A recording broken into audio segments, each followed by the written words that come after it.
Olá, estimado irmão e irmã na fé em Jesus Cristo. Nós iniciamos este momento devocional em nome de Deus Pai, Filho e Espírito Santo. Amém.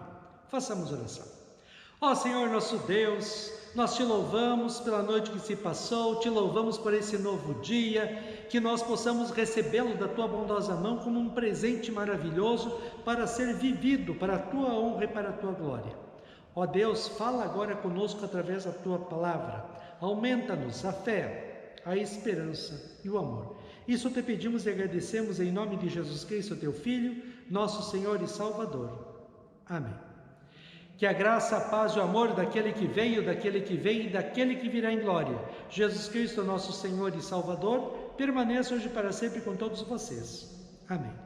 Queremos meditar nas palavras de Isaías, capítulo 64, versículos 8 a 12, que diz assim: Mas tu, ó Senhor Deus, és o nosso Pai.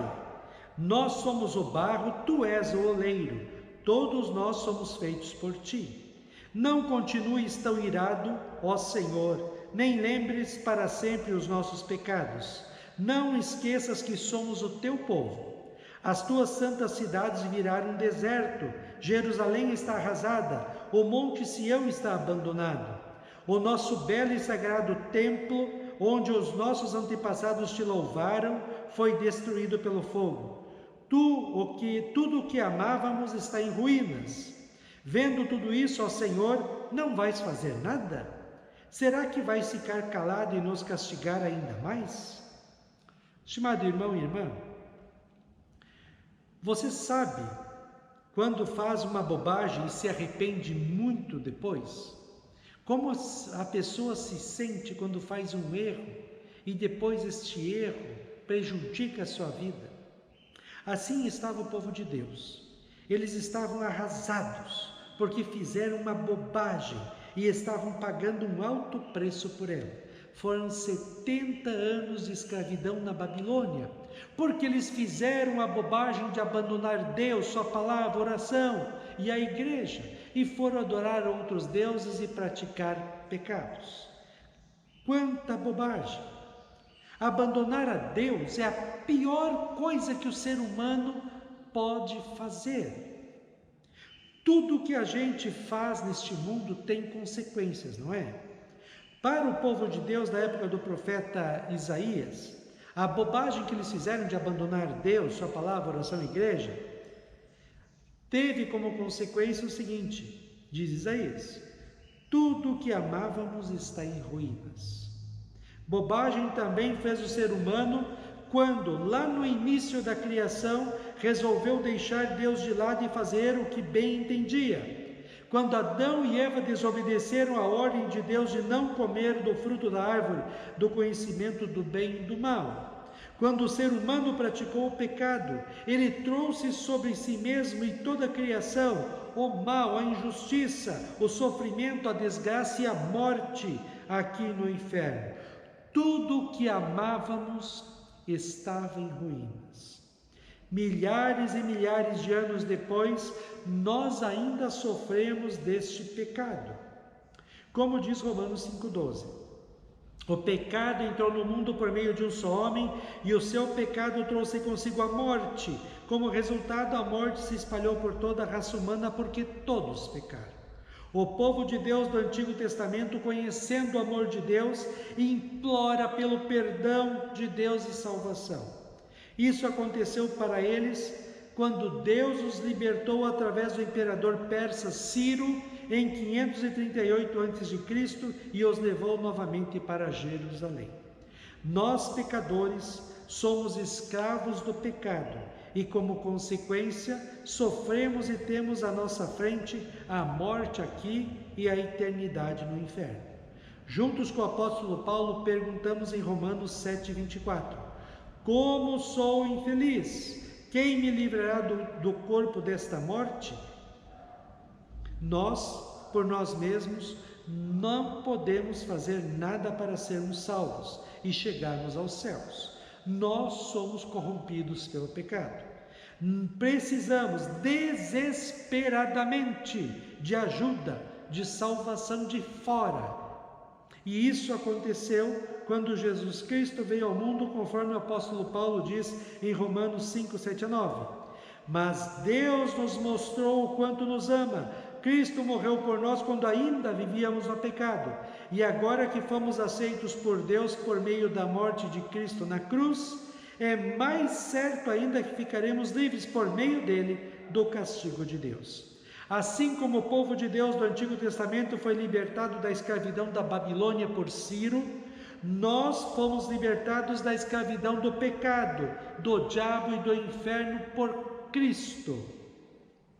Romanos 5, 15 e 16 diz: de fato, muitos morreram por causa do pecado de um só homem, mas a graça de Deus é muito maior, e Ele dá a salvação gratuitamente a muitos, por meio da graça de um só homem, que é Jesus Cristo. Em Cristo nós fomos libertados e agora, pela fé nele, como nosso Senhor e Salvador, temos paz com Deus. Temos a salvação eterna e uma vida feliz que já começa neste mundo, mesmo tendo problemas e aflições na vida, mas se realiza plenamente lá nos céus. Nesta vida que temos aqui na terra, agora libertados do pecado e transformados em filhos e filhas de Deus, nós estamos na caminhada rumo ao novo alvo, a vida eterna no céu. Na caminhada por esta vida, precisamos tomar cuidado de nós e de nossas famílias, para não nos perdermos em tentações e pecados e por isso perdermos a salvação.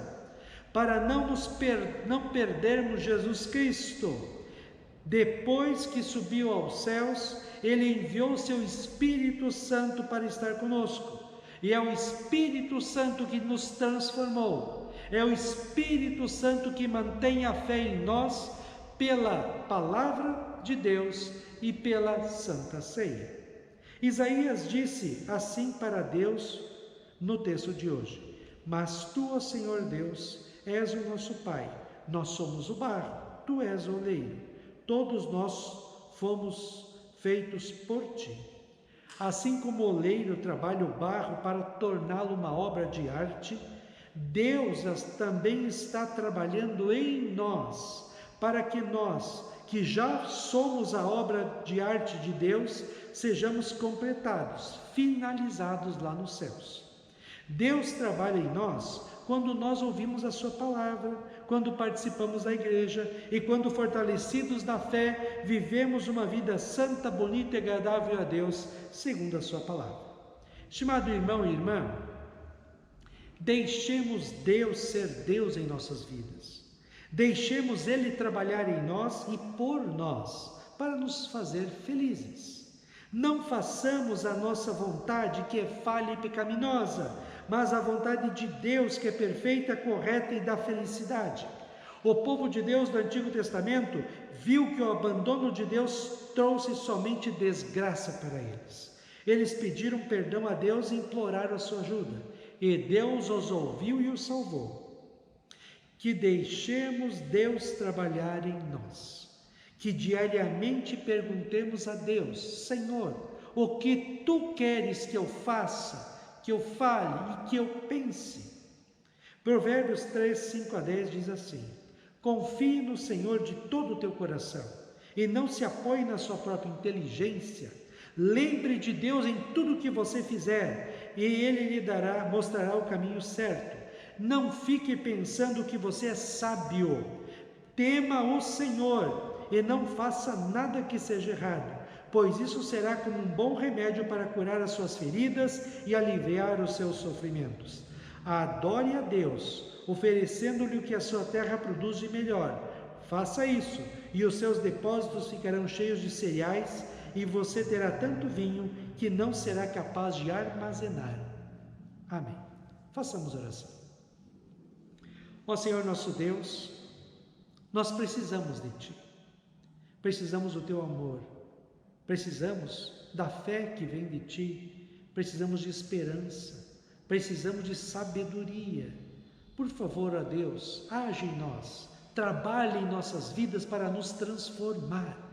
Seja o nosso oleiro, que nós possamos deixar o Senhor ser o nosso oleiro e, como barros nas tuas mãos, sejamos moldados para sermos belas obras de arte na tua mão. Que através da nossa vida nós possamos honrar e glorificar o teu santo nome. Ó Deus, abençoa este dia, cuida de nós e dá-nos sabedoria. Isso te pedimos e agradecemos em nome de Jesus. Amém. Receba a bênção do Senhor. O Senhor te abençoe e te guarde. O Senhor faça resplandecer o seu rosto sobre ti e tenha misericórdia de ti. O Senhor sobre ti levante o seu rosto e te dê a paz. Amém.